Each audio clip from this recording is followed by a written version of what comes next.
Ndamutse inongera ndabikaza abakozi ba BTV Burundi mu mwanya w'amakuru mu Kirundi kamundire dore kuri izi ngingo nkuru uziyagize.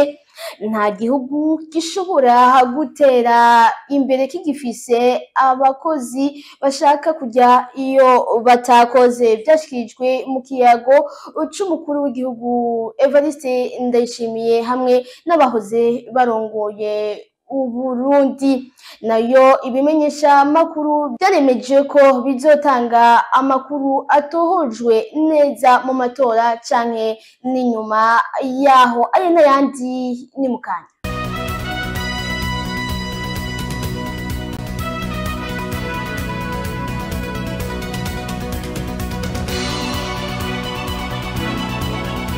Ndasubiye kubaha ikaze nkuko nari mpejeje kubibabwira.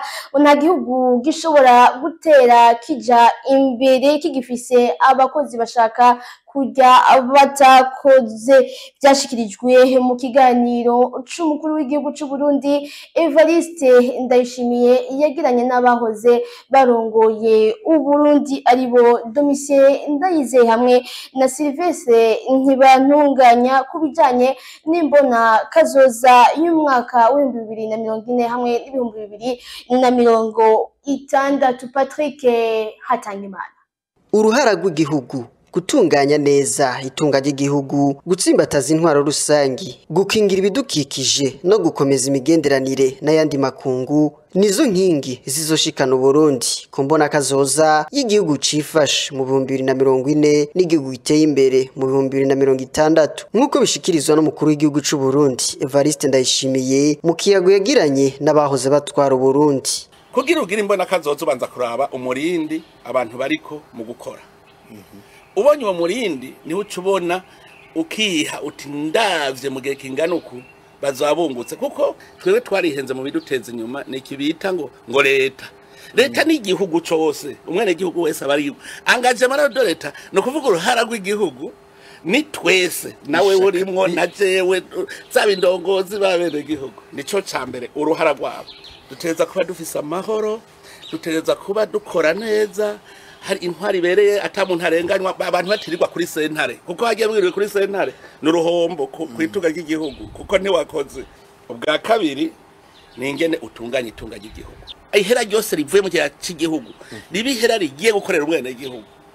Nico bita efficacité économique, nta fraude ibaho, ibintu amahera yose arinjira, ayinjiye yose asohoka agiye gukora ibikorwa by'iterambere. Ahantu abantu bose uvuga uti bategeza kugira ubuzima ni hahandi baca bavuga bati kiraza kurya utakoze buryo buri abandi. Urumva rero equité sociale kijya nuko mu Burundi abantu bose abumva yuko aroraniwe. Ibidukikije niyo nkingi imbere ikomeye cyane imigenderanire. Buryo imigenderanire mu gukingira bene gihugu kugira bakore bisanzure mu gukora hirya no hino. Uteza kubona ko abantu bawe igihugu cyose bagiyemwo bafatwa nk'abantu. Bisabwa ko abarundi bagira uruja n'uruza. Eka na Domitien Ndayizeye yahoze aramutswe Burundi aremeza ko atagihugu gishobora gutera imbere mu gihe kigifise abakozi bashaka kujya badakoze, kuko ataco baheza ngo baterere mu kongereza itunga ry'igihugu. Hariho abantu bafise umwina n'umuntu urenze urugero, umwina w'ibintu n'amahera. Donc ku buryo ushobora kwibaza ati mbega uyu muntu yibaza yuko azobijana mu kuzimu. Ntahaga rero uwo barahari koko bintahaga. Abo nibo nyirabayazana b'ingorane zose dufise ngaha. Kudahaga bafatiye ku bukene bw'abantu bamwe bamwe, gutanga ruswa, kuronka amafaranga utavunikiye. Igihugu kidafise abakozi bakora ngo bongere itunga ry'igihugu ariko bagashaka kujya badakoze. Ico nifuza n'ukuri n'umutima runtu wo gukunda igihugu cyacu. Tumenye yuko bigomba kuva mu majambo bikaja mu bikorwa, tukafata intumbero imwe hamwe dukora ikarashishi kakujya ko basirikare, dukora mu nzira imwe nibwo buryo bwonyene bwo kugira ngo igihugu cacu gitere imbere. Nayo ngo mu ntumbero yo kugwiza umwimbu, Sylvestre Ntibantunganya wabona ko Burundi butegerezwa kwiramurira abakozi b'abahinga babishoboye bo ku rwego mpuzamakungu. Ivyo navyo bigashoboka mu gihe habayeho uguhinyanyura indinganizo y'ivyigwa maze hagatangwa inyigisho z'akanovera zijanye n'ibihe vya none. Turakeneye gutegura urwaruka rwacu mu mashuri. Jewe kubwiwanje harakenewe une profonde réforme ya notre système éducatif. Abana tukabategura dukurikije irya mbona kazoza. Uko jewe nibaza nkiri mu ishuri siko umwana wanje yibaza. Donc système éducatif yacu ikaba système abantu dutegura kubera iyo mbona kazoza. Dutegura abazobishobora. Tudategura abazobishobozwa. Kuko kubishobozwa ni muco ugira uti nzokwamaza kurondera abavuye hanze gusa. Mugabo kandi ubo wikene buvuye hanze za kugufasha ntutige kugira ngo ushe gutera imbere. Ico kiyago c'umukuru w'igihugu Evariste Ndayishimiye n'abahoze barongoye Burundi kikaba cari catunganije mu ntumbero yo kurabira hamwe ibijanye n'imbona kazoza y'u Burundi bwifashe mu 2040 no Burundi buteye imbere mu 2060. Ibimenyesha makuru vyo mu Burundi vyemeje ko bizotanga inkuru yizewe kandi itohojwe neza mu matora canke n'inyuma yaho bishikirizwa na ambasaderi Esperance Ndayizeye, umuyobozi mukuru w'inama ijeje kugenzura ibimenyesha makuru. Hari mu kiganiro yahaye abamenyesha makuru, tumukurikire. Inama nkuru y'igihugu ijeje kumenyesha makuru CNC iramenyesheje ko kuva kuwa 9 Kigarama 2024 iriko ikurikiza urwandiko rw'ingingo zigenga abamenyesha makuru mu gihe c'amatora zashizwe k'igikumu n'abarongo bimenyesha makuru bakaba bari mu nama Igitega aho bacirya nino izo ngingo maze bakazunganira hanyuma bakazemeza imbere kuzicira kw'igikumu.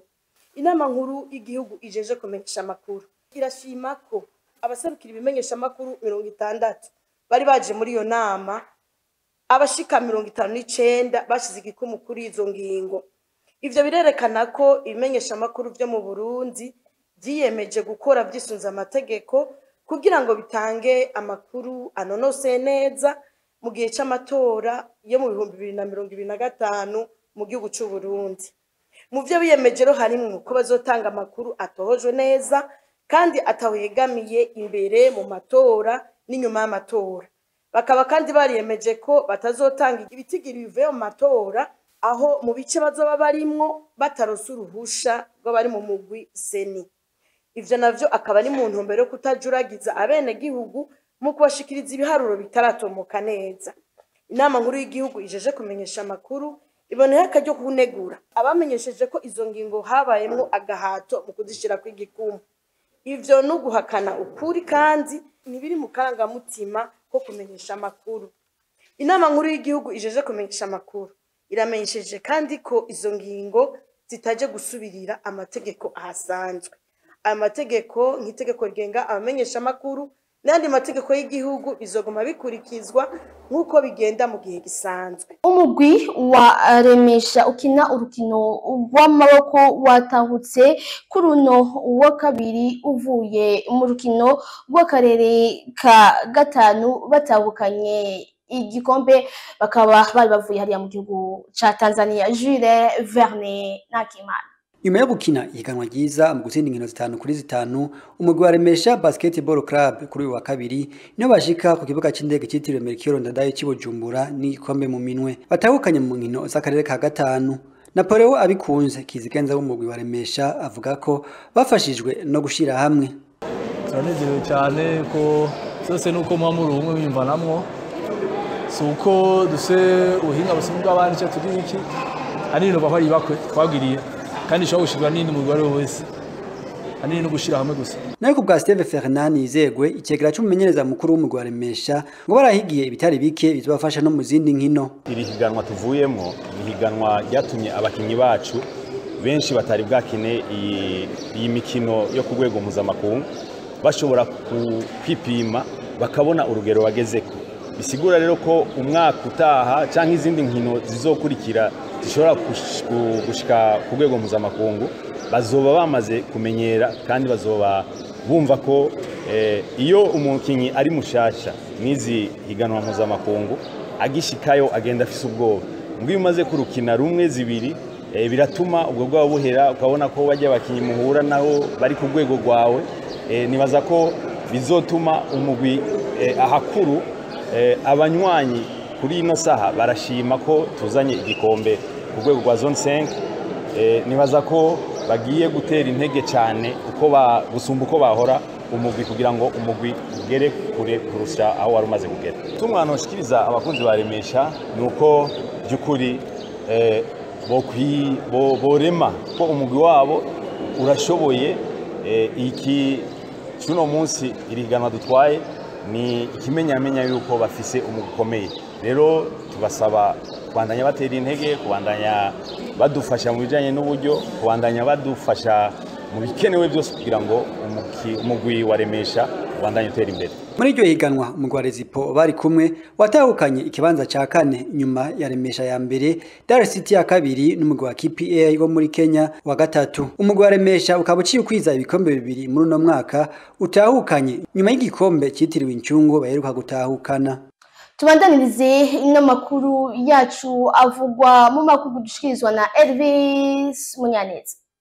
Inyuma y'iminsi 3 yaciye igihuhusi cataziriwe Shido cibonekeje. Ico gihuhusi cibonekeje nk'igihuhusi gikomeye cane mu bimaze gushika inyuma y'imyaka 90 ihashize. Umukuru w'igihugu c'Ufaransa Emmanuel Macron akaba yaratangaje kuri uyu wa mbere ku mugoroba ko agiye kugendera ico kibanza mu ntumbero yo gushigikira abahuye n'ivyo vyago.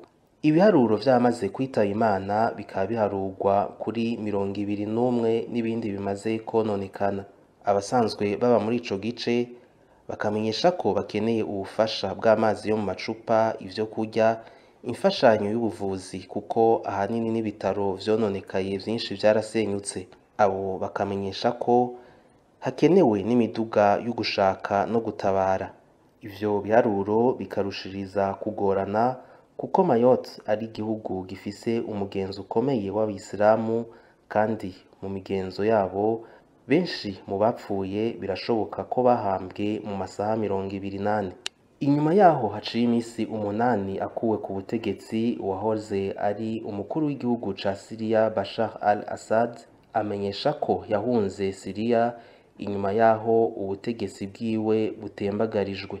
Ibihugu vyinshi n'imiryango myinshi bikaba vyari vyakiriwe neza itembagazwa rya Bashar al-Assad, ariko bivuga ko birindiriye guca urubanza ku bijanye n'ingene abategetsi bashasha bafata abantu bato bato muri ico gihugu. Ibihugu vyinshi bikaba vyari vyakiriye neza itembagazwa rya Bashar al-Assad, ariko bavuga ko barindiriye urubanza ku bijanye n'ingene abategetsi bashasha bafata abantu bato bato bo muri iki gihugu gifise ubwoko bwinshi n'amadini menshi. Umushikiranganje wa mbere akaba ari nawe arongoye ikiringo c'ifata kibanza gushika kwa mbere ntwarane, Mohamed al-Bashir akaba yaramenyesheje ko azoharanira agateka kuri bose mu gihe abanyasiriya bagerageza gusubira mu buzima busanzwe. Ni kuri iyo nkuru duciye turangiriza kureka ndabashimiye mwebwe bwese mwadufashije gutokanya ano makuru. Nshimira n'abadukurikiranye, ndabasaba kubandanya mukurikirana ibiganiro bya BTV Burundi. Mugire aho muba mwubahwe naho utaha.